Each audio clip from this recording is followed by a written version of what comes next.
In this tutorial, you will learn how to write reflections on Catalyst.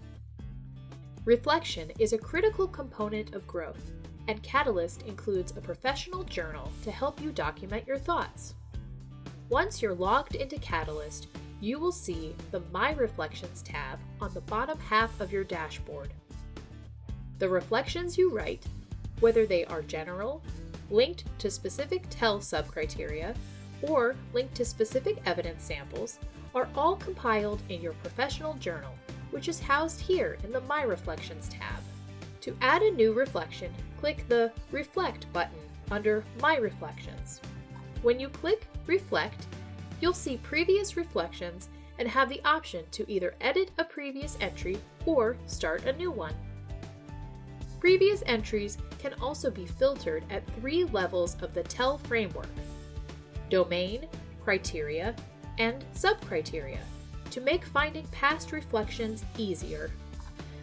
If you choose to write a new entry, you will need to give your reflection a title and select the sharing permissions. You can set the reflection to be private, meaning only you can see it, public, meaning anyone on Catalyst can see it, or shared, meaning it can be shared with the individuals and groups you designate. This way, you are in complete control of who has permission to view your reflections on your Catalyst profile. The body of your reflection can be a mixture of typed text, audio, video, and even links to online resources.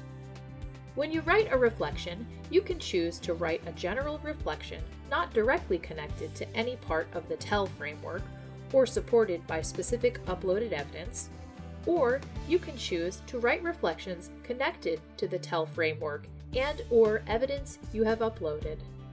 To link your reflection to the TEL framework, simply click Link to TEL and select one or more subcriteria.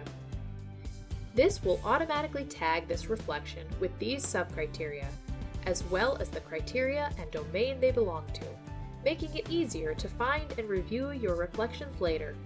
To attach evidence to your reflection, identify the domain under which the evidence is tagged. Select the specific piece of evidence and then click Attach. Any pieces of evidence you attach will show up under the attachment function where it says Evidence. Once your reflection is done, you and other users, depending on the permissions you selected, can leave comments on the reflections to keep the discussion going. You can also choose to share reflections with other Catalyst users. Check out the How Do I Share My Reflections on Catalyst video for more information.